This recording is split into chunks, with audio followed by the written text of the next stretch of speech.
Hi everyone. Hello. Good morning, good afternoon, good evening, wherever it is you're watching me from. We are live.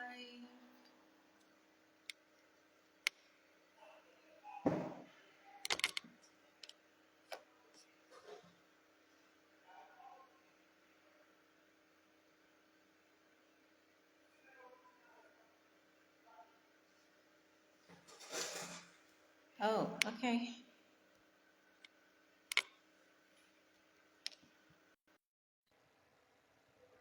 Mm.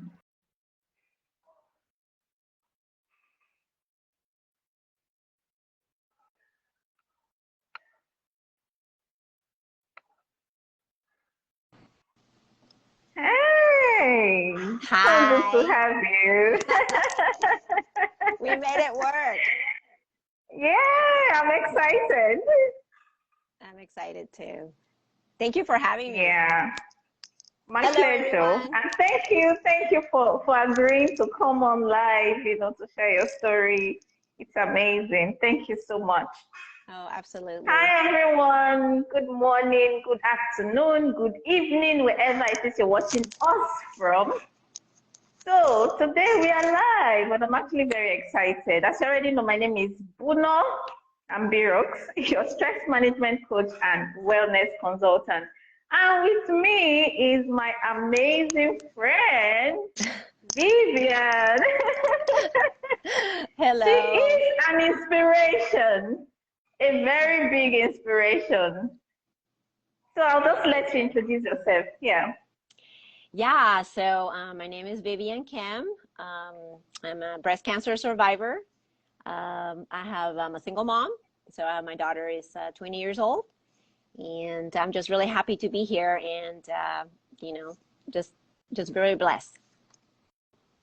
Thank you so much. Guys, if you're watching us, just say hello at the comment section so we know you're watching us.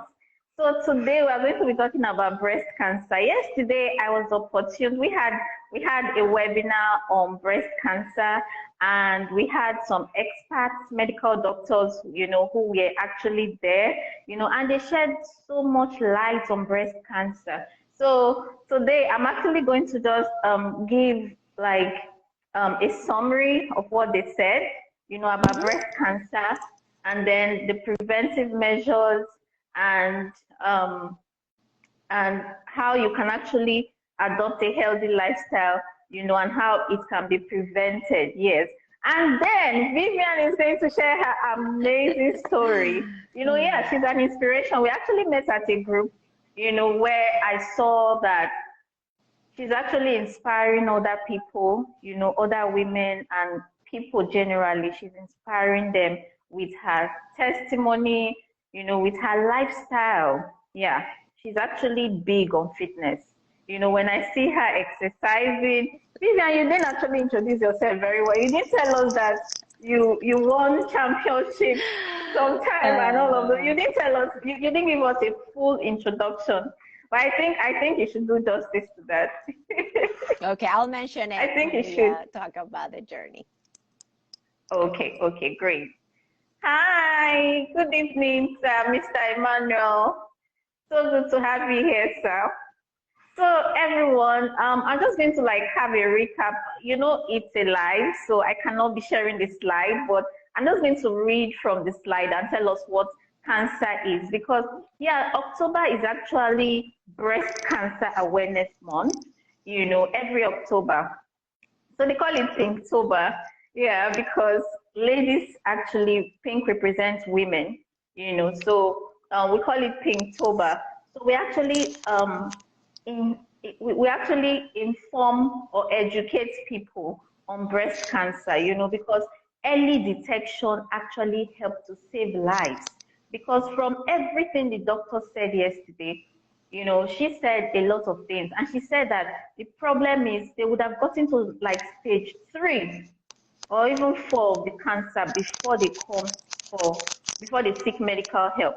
And by that time, it's usually very bad, So I'm just going to share some of the things that she said. So she actually talked about cancer, and she said that cancer is a large group of diseases that can start in almost any organ or tissue of the body. When abnormal cells grow uncontrollably and that they go beyond their usual boundaries to invade the adjoining parts of the body and they spread to other organs. So that's what cancer is. And then she went on to tell us that cancer is always named after the body parts where it is found. So that's why we have breast cancer, cervical cancer, prostate cancer, and the other kinds of cancer. So they name it after where it is found. So, and then she said cancer has remained the top of the list of diseases that are indiscriminately reducing the welfare and wellness of persons across the world. And that particularly in developing countries, especially Nigeria, my country, where I'm actually talking from. Yeah. So according to the Global Cancer Observatory, Nigeria has one of the highest cancer mortality rates in the world, with approximately 4 out of 5 cases resulting in death. And then she went on to tell us also that according to the statistics by World Health Organization, cancer was responsible for over 78,800 deaths in 2020, with women often bearing the brunt, as breast and cervical cancers are responsible for most deaths by cancer in Nigeria. That's very sad. And she actually went on to explain why it is so. Because in most of the developed countries, because they take their health seriously, when they notice anything, they actually go to the hospital quickly, and they get themselves checked. And because, like they said, early detection, prevention is actually easier, cheaper, and safer than cure. But when it has happened, early detection is very important because that is what will help, to save life. And then she also went on to tell us about the different structure. She gave us the structure of a normal breast, the anatomy of a normal breast, and then the anatomy of a diseased breast, that is infected already with breast cancer. And then she also gave us, and she told us that men also suffer from breast cancer. That's not just limited to women, that men also suffer from breast cancer. And then they gave us a pictorial, pictures of how it looks for men, and they said if you find any abnormality in your breast tissues, if you feel anything abnormal, go to your doctor immediately, have it checked so that it can be treated and then the person can get well. And then they went on to tell us about prevention, preventive measures. What can we do to prevent breast cancer? And then she talked about exercising regularly, very important. It was when I had my own health challenge, that was when I realized the importance of exercise. Because a lot of people feel, Bruno, you are slim, you're not fat. Why are you always exercising every day? Why should it be every day? Do you want to disappear? That's what a lot of people tell me. But it's beyond that. For me, it's beyond that. It's actually putting my health first. It's making my health come at the number 1 of my value list. So that was it for me. And then so he said exercise regularly, and then for he said breastfeeding to also help to prevent breast cancer. And then she also talked about do not smoke. It's sad that a lot of women these days even smoke, and the fact that drug abuse is on the rise is so sad. It's a norm for women to smoke, for men to smoke, and all of that. And so she said you can actually avoid breast cancer by quitting smoking, stop smoking. And then she talked about limit using hormonal medication. Hormonal medication, they actually interfere with your hormones and they create an imbalance in your system. And that can be very detrimental, very, very detrimental. So the doctor also went on to explain exposure to, limit exposure to pollution. Pollution is everywhere. It's in the air, it's in the food we eat, the drinks, so many things. Many of the food we even eat, they're genetically modified. Most of our foods, the foods we eat, they were grown with herbicides, pesticides, and fertilizers, which were made from harmful chemicals sometimes, especially those pesticides. How do you kill pests, with those harmful chemicals without them entering into the food that we eat? That's where the problem also comes from. So she said we should limit our exposure to pollution. And then she also talked about limiting alcohol consumption. Limiting alcohol consumption is one of the ways to also prevent breast cancer. I never even pinned the post. I should have actually pinned the topic of the post. I'll do that when you start talking. And then she also talked about going for mammogram. We should go for mammogram. Very, very important. And then she also talked about watch out for changes to your breast. If you find any abnormalities, you should consult your doctor right away. And then she showed us how to examine the breast. She gave us pictorial version. I think I'll try to post that either tomorrow. So, on how to examine the breast. And then she said you should eat healthy foods. Very, very important. Food is, the importance of food cannot be overemphasized because it's from your food. So because 70% of our immune system is found in our guts, in our gastrointestinal tract.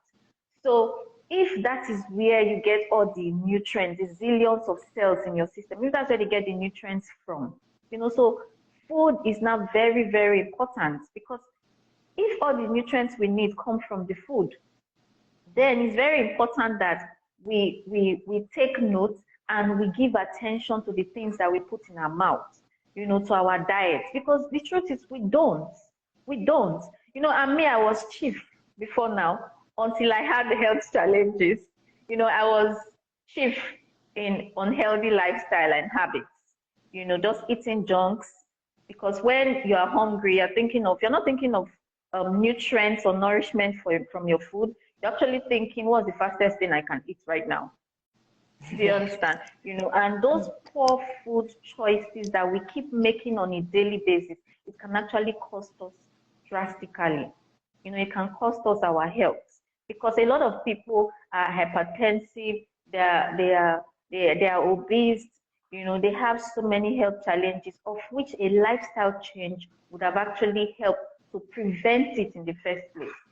So we need to pay attention to our food, to our diet. And then she said, keep your weight down. Very important. So there's something called the BMI, the body mass index. It's a standard. You have to use it to check if you are within the normal weight range. And for the BMI, from 18.5 to 24.9 is actually the standard. Is the standard range. So if you are below 18.5, you are grossly underweight. And then if you are above 24.9,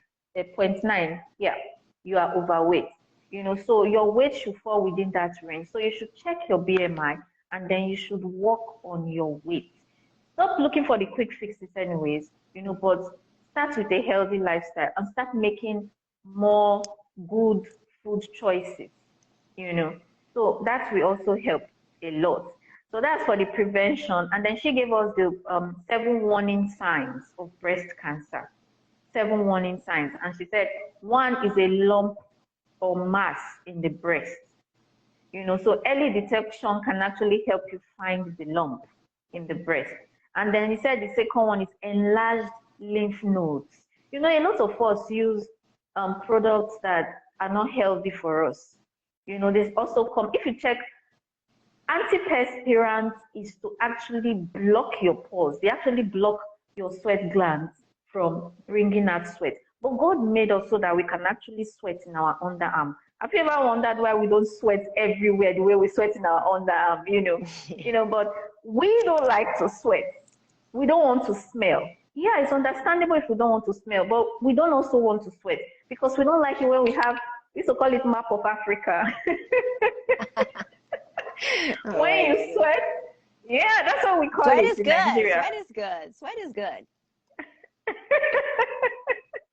When we sweat, we have mark in our underarm, so we call it map of Africa. We don't want to have map of Africa in our underarm. So we opt for antiperspirants. And antiperspirants actually block the pores because they contain aluminum and I think it's zirconium. And there were also other chemicals that she mentioned, which were actually detrimental to our health. And in the antiperspirant, it's actually stated there that do not use unbroken skin. Do not use unbroken skin. Caution. But the problem is we don't read. We don't read. So we finish shaving, we spray the antiperspirant, and those aluminum and toxic chemical substances find their way into our lymph nodes, into our bloodstream from our underarm. And because we use it on a daily basis, so she talked about opting for deodorants, but not just any deodorants, aluminum-free deodorants. So if you check your deodorant and they have aluminum and other harmful substances, please straight away, very important, straight away, go for aluminum-free deodorants. And then she also talked about changes in the breast size or shape. So that's why it's important that as a woman, you're always looking at your breasts, because if you don't even know what normal is for you, how can you tell what is abnormal? So she said changes in the breast size or shape. And then she also talked about dimpling or puckering. So the you have dimples in your breast, which is not the right, that's not a normal thing. So if you find any of these signs, you should see your medical doctor immediately. And she also talked about scaliness. If the breast is scaling, then if the nipple changes or is bringing out discharge, then you should see your doctor. And then she said nipple pulling to one side or to different direction. So these are the signs of breast cancer. So I think that's where I'm going to stop. I mean, I was just trying to give a recap of this Zoom that we had. And for the people that missed it, you can actually reach out to me because we'll be having another special Zoom on Saturday. It's online, so anybody can participate from any part of the world. So you can reach out to me and I will send you the link to attend because it's strictly by invitation. So, but yes, I'm actually very excited because we have Vivian. I was very excited. Yes, I'm actually excited. Yes, the fact that you don't look like someone that had breast cancer. Your hair is not falling off. I mean, that's what we usually see, as breast cancer survivors. Usually they go bald, and they have their hair falling off and all of that. And then sometimes some actually undergo mastectomy where they remove the breast, and so many other things. But it can be very traumatizing, So let's hear from you. Let's hear from you. Would like to know first. I think you should give us a real introduction. Let us know who you are. Let us know all the things all your awards and everything. Oh my gosh. Let us know, I'm so please. horrible Yes. at selling that out. But okay, since you want to know. So yeah, I turned to bodybuilding. So I think it's 5-time champion, first place on my age group. So I have the pleasure to compete, at an Olympic level, with other folks coming from different countries, so that has been a blessing. So it's definitely something good. And, I just love fitness. And I think that it's, as I tell you my story, you will see how exercising and, and understanding what you put in your body is important. So I don't know, I'm just not really good about trying to add on to myself. I just feel like I'm a very blessed person. And I just want to be able to I am just blessed to be here to be able to encourage another, because I totally understand the journey of it. Everybody has a specific journey, but I can totally relate to the feelings and and the emotions that you go through as you're going through your cancer fighting journey. So Guys, we're talking to an Olympic champion. Ah, not champion. Yeah, I so, competed. Yeah, yeah. Go ahead. oh, okay. Okay, so we are going to actually ask you some questions. Sorry, guys, please few give me 1 minute. Let me quickly get the questions that we actually want to ask Oh, Vivian. okay. All right.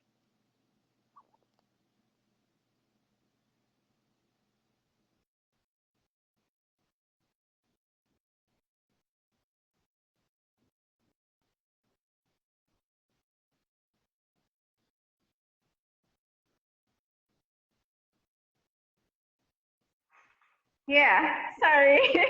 That's okay. Sorry about that, guys. Yeah, so we are back.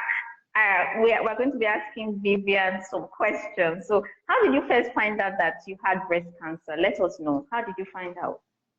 Yeah. So this was like I think 2015, and I think like I did like a Spartan race, So I was doing a lot of like fitness stuff, just like running, and I remember I had a mole in here, and when I was exercising it got cut out, like it was painful. So then I went to my doctor. I usually never go to the doctor, which that's changed now, so unless Okay. I'm sick. So I went to the doctor, and the doctor said, you're already like 41, 42, you should get your mammogram, and that's like your first mammogram. So I said, oh, okay, so that was like November, and then in January it was scheduled. And sure enough, in my first mammogram, I found out that I had cancer. Now, I'm a Wow. small-breasted woman, so there wasn't any mass. There was no like visible thing, that I could tell. Um, and it was through the first mammogram. So I totally relate to you about early detection. So it's important. I don't have a history, so my family, none of them have breast cancer. So it was a shock, and they discovered that on my left breast, and they did not know. They just said, we see something, and you need to come for a biopsy. And Wow. going back, like you can go back and tell the story, it feels like it's really fast, but when you're in the moment, I remember receiving this news at work, and I got the phone call, and I didn't know what to think. I was just shocked, and I'm thinking, how could this be happening? Like, I don't understand.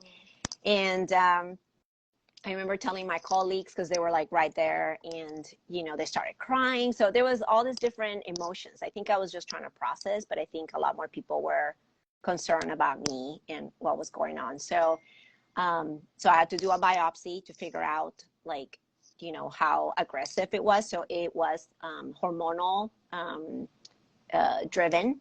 So I produce a lot more Okay. estrogen, so I need to be concerned about that. So we'll talk more about like what I do for nutrition. And then they said, well, we need to have a surgery. So in between this time, I'm waiting. There's just a waiting of the next doctor appointment, the next information, and it was just it was a lot, because I just want to know. I'm the kind of person that wants to know what's going on, and that was not what was that was not what was happening. So it just felt like an eternity, to get the information. So once I got the biopsy, they said, okay, we need to do surgery, and my first reaction was, I need to do a mastectomy, because that's what I read. Just take all the breasts. Because Yeah. once you had like that news, like you feel like you don't know how fast it's spreading. Are you going to be here? Are you going to live? And so I just wanted it out on my body. So I remember having the discussion with my doctor and saying, I just want you to take my breast out. And he calmed me down, and he said, Vivian, there's other options for treatment. And, we caught it early, so that was good. And he said, I suggest we do a lumpectomy. So we did a lumpectomy, which is basically they go through, the specific place where the tumor is, and then they remove it. And then he suggested doing radiation. And radiation was going to be basically after, like, for 12 weeks. So it was going to be, 12 weeks of radiation every day. And so once I had that plan, I felt good about doing it, because then I knew what was going to happen. But I tell you, it was just really hard in between because I just wanted it to be out. Like every day, it was just that was on my mind. And I'm a Yeah. single mom. Having to tell my daughter was just really hard. I remember driving that day into the driveway, and then she was already at home after school, and I just cried. I cried in the driveway, for a while, and I just said, I don't know what I'm going to tell her. I don't know if I'm going to live, but I made that decision that I wanted to live. I wanted to be there for her, and I was going to do everything possible, to do it. So I went in, and then of course she said, how's your day? What's my day? So, just try like not to think about it. And so I had to have more information before I told her. I just didn't want to just tell her. And I know that a lot of times people feel like they hear the word cancer and they feel like it's terminal.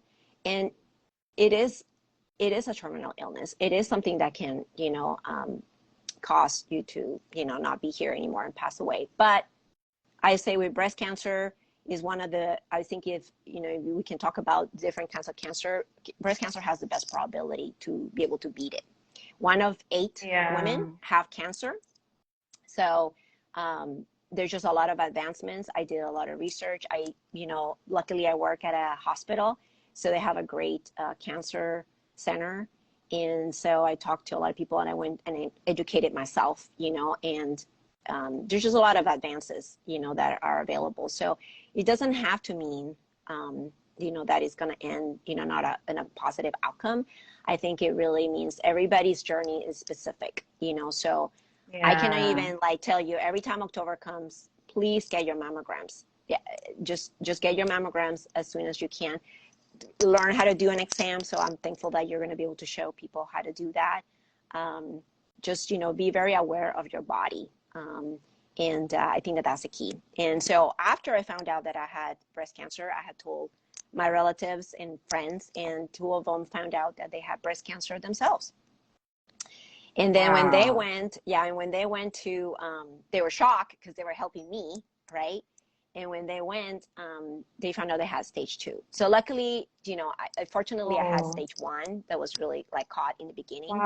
But there were stage 2, and but you know what? I'm lucky to report and very fortunate to report that they're doing so well, both of them, and they're in another country, so they're in third world countries too, and so that was good. So if anything, and I just want to be the spokesperson for making sure you ladies and gentlemen, please make sure you get screened. Very important. I'm so happy. You said yours was stage 1. That's amazing. Now that you're saying it, I think I have a better understanding, because I was there yesterday when the doctor was actually showing us pictorially the diagram of the different stages, and then the stage 6 is very bad, because then it starts to affect your lungs and then your vital organs. Yeah. So it must have been very devastating. Breast cancer is like a death sentence here in my country, because I come from a developing country, a third world country, Nigeria. And here, everybody knows that the medical facilities are not so fantastic, and excuse me, they are not so fantastic. So when you go to the hospital, and then a lot of people cannot even afford the cancer treatment and medication and radiotherapy and chemotherapy and all of those things, so it's really tough. It's tough. And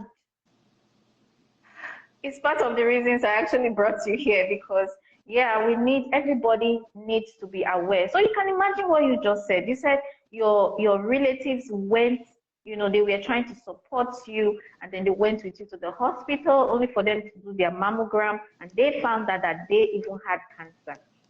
So it's important that really we take it seriously, and we actually do the needful. So I'd like to ask you another question. You said something, it's hard not to be worried about it. How did you, before, I know the first time it happened, I don't know if you were living in denial, or you just accepted it, or you were mentally disturbed for a while. I mean, I don't know. I would like to know how you felt that time. Mm-hmm. Yeah. And were you mentally disturbed at any time? Were you constantly worried about it? Mm-hmm. So when I found out, I just wanted to know what was going to be next. Like I needed a plan. I needed to figure out um, what was going to be happening because I had to worry about my daughter, like who was going to take care of her, like all these things started going through my mind. So I think that definitely I went online and I did a lot of reading, but then Okay. I believe that God sent me angels to remind me that my journey is separate and that my situation Yeah. is not the same as everyone else. So I had to take it one day at a time. And I have to say that it was hard. Like I think emotionally, I felt like I was on my own. I lost friends. They stopped talking to me because Wow. they just did not know how to deal with it, because they had their own personal experience with cancer, like either with relatives. And they sometimes when you don't know what to say, you just kind of like back off. But I think that that's like the worst thing you can do is someone that is going through that. I think that is important to show that you're there, and even though if you don't know what to say, Yeah. it's okay to say you don't know what to say, but that you're there for them, and that that person is not alone. So Yeah. having people not be around that I thought would be around, having people that were supportive, so that was that portion. But there were moments where I was by myself and I just didn't know if I was going to be here, So that was, one of the things where I, my faith is what I cling to, So I'm a Christian, and I have to say that I remember having this conversation with God and saying, am I done? Is this like this is the end of my life? Is this how am I supposed to go?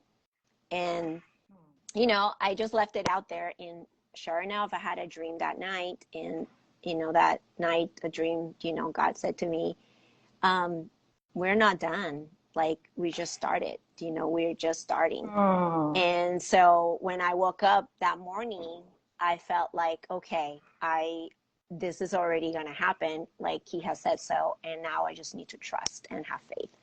And, Yeah. so that was the like deciding moment for me because of course, you wonder like, why is this happening to me? It's like, nobody has Yeah. cancer in my family. Um, Yeah. but I decided then that I needed to, the will to live was a very powerful thing, and I wanted to live, I wanted to live for my kid. I wanted to live for myself.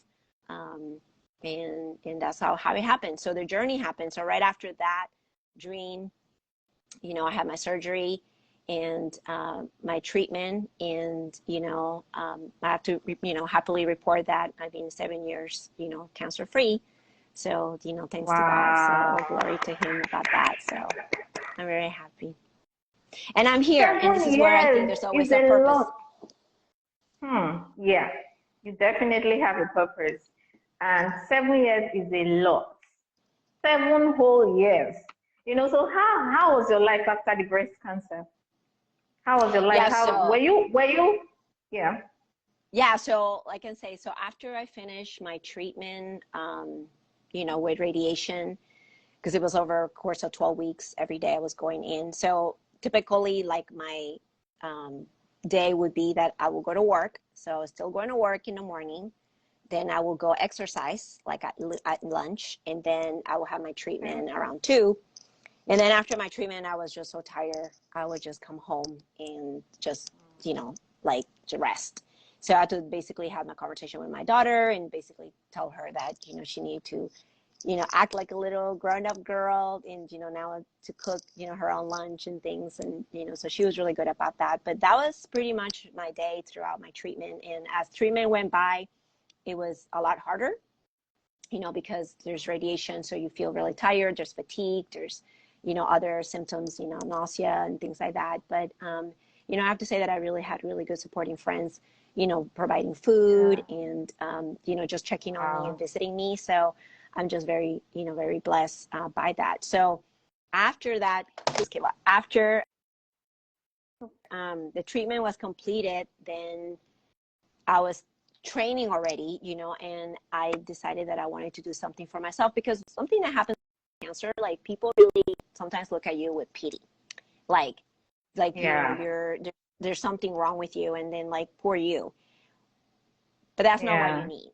What you need is like, okay, there's going to be strength, for you to keep forward. So I wanted to do something to challenge myself, and I decided to do a bodybuilding competition. So Hmm. I was diagnosed in January 2015. I completed my treatment in May 2015, and then I trained for a competition Okay. for October of that same year. Wow. And so I did my first competition in October of that same year, and it was the best decision. It was like, definitely, I kept telling myself this verse, that is in the Bible that says, I can do all things through Christ who gives me strength. Christ who strengthens And me. from Yeah. Philippians 4:13. Yeah. So, and I believe that, and, being able to do that. And sure enough, I won first place, on that competition for my age group. That's And then after amazing. that, Yeah. I just felt like I wanted to just find out how much more I could do for my body, and how I could, just get better. And so after that, I started competing more and more. And so it's been already, what is it, 5 years of competition.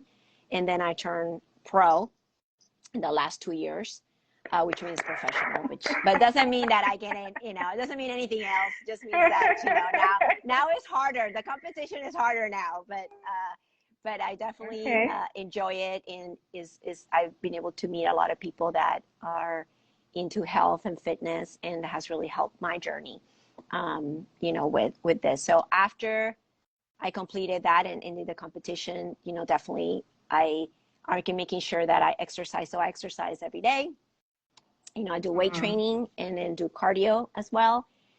And then nutrition, I just want to, I cut out everything that was processed. So I try to eat very clean, very like, Yeah. sort of like from, a lot of vegetables, a lot of, like lean meats, not a lot of junk food. Although every now and then I had like a little thing where, I like, some chips, but for the most part, yeah. So I don't smoke and drink. So I cut that off, and I used to drink a lot. I used to drink too, and so I don't drink anymore. Um, so yeah, that's what's been so far.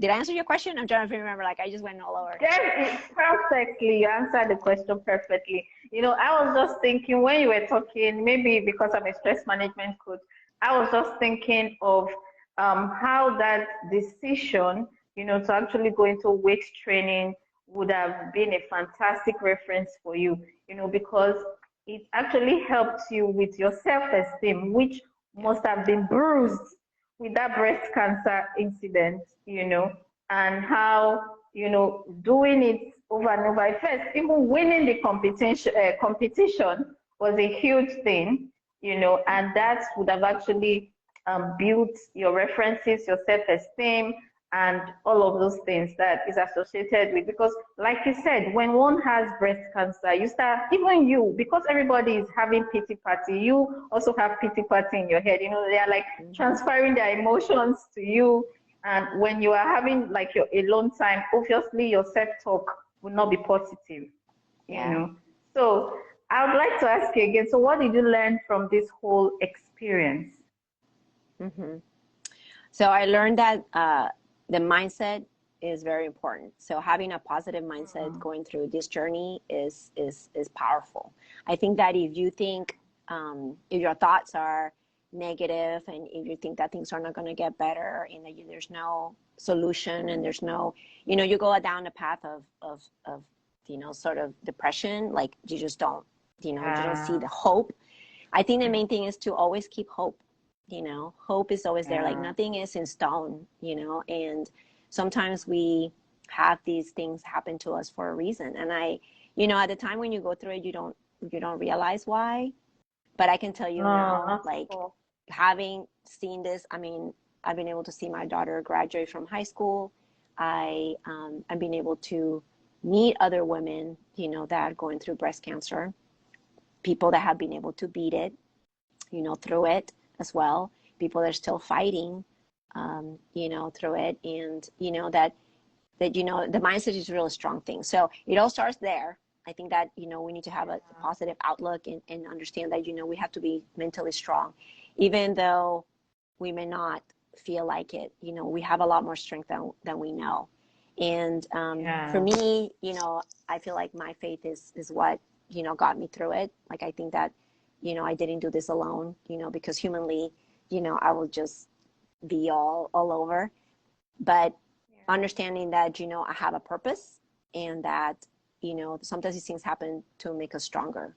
And sometimes it's for other things, that we just don't realize. And we don't have to have those answers, right away. Like, I think those develop and get revealed in time. They get revealed in time. So you can do all things to Christ. So I do believe in that. That's for sure. Because yeah. I would have not been able to do exercise. But, I can tell you that every day that I went to exercise, I felt strong. I felt like it's almost like a fight, but I was able to also fight cancer. Like, it almost feel like nothing's going to take me down. So, it's a great feeling. So I will say, if you can, focus on things that bring you joy. So if exercise is one of those, like, keep active. I think that's a really important thing through this journey. Or something else that you enjoy doing, but don't just sit and start thinking about, your condition and, like, just the worst outcome, right? Thank you so much. I was going to actually ask you, what's your advice to anyone out there that is living with cancer, or that has just been diagnosed of breast cancer and all of that? What's your advice for them? So I would say my advice would be to, just take one day at a time. Nothing has been, decided. Nothing is, everything can change in a nick of time. So you take a deep breath, you take one day, take the information, do what you can, do your best, and just leave the rest, to God. I mean, you really have to. But I think sometimes we stress. So what happens is we think about all the outcomes, we think about all the what if, and then we stress ourselves out. And that actually, I think, produces a lot more stress on your body. And then your body does not receive, like, the treatment that it should have, So, I have to say that, as I said, I think that, make sure that, you should start eating, better if you're not eating better. But definitely exercise helps to, like, release, the stress, and then it gives you, like, do they call it, like, good vibes, right? So it gives you, like, good hormones, to feel after the exercise. I always tell people that I feel much better after I exercise. I'm happy. Definitely, yeah. Because, exercise actually increases the human growth hormone, and then it releases the feel-good chemicals in our system. Yeah, so that's why it actually helps us to improve our mood. And, just like you said, in stress management, we call those negative scenarios catastrophizing. You create many what-if scenarios in your head. You start thinking of things that has not happened. You are thinking, what if this were to happen? What if that were to happen? And you start feeling all the feelings now, that you feel then. Meanwhile, it has not even happened, So, yeah, you just said it all, It's actually because stress will also increase the feeling, the negative feeling, and it will worsen the situation, obviously. Yeah. So, Vivian, you are an inspiration. Thank you so much for taking time out of your busy schedule, to actually come on live to educate everyone. Thank you so much. Yeah, I'm as I said, actually hoping. What? Say it again? Okay, I was going to say, I'm hoping that you and I can do this on TikTok, because these days I'm more live on TikTok. And we seem to have a bigger audience. I'm new. Yeah, I'm new on on social media, so if I can help, sure, I will do that. I will help out. Okay. So, but for all the women out there, they're struggling, or have family that is going through it, just just as I said, love them. Just show them that you're there for them. And even though you don't have anything to say, you don't know what's going to happen, it's okay. Nobody knows. You just take it one day at a time. Yeah. And for the women that are, fighting, just know that, you're not alone. And you know what? Don't think about all the worst outcome. Think about all the great things that are, like, for me, I've been able to people that have been able to beat it, and they're still here today. And I can tell you, almost at 50 years old, I feel vibrant. I feel happier. I feel that, there's still so much to accomplish. And so cancer doesn't have to Definitely. be, a death sentence. Death sentence, yeah. Thank you so much. Guys, you heard her.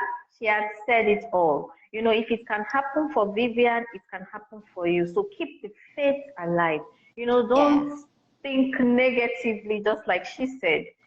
Always be positive. If you tell yourself, if it can happen for Vivian, for those people that already know that they have breast cancer, this is for you. Tell yourself if it can happen for Vivian. She never had a mastectomy. Her hair did not fall off. That's her real hair. As you can see in the live, that's her real hair. She has beautiful, lovely hair. So if it can happen for her, it can also happen for you. So keep the hope alive. So thank you everyone for watching. Thank you for taking out time from your busy schedule to join our live. You Of guys are course. amazing. So thank you again, Thank you. Vivian. Have a great day. Bye. You too. Have an amazing day. Bye.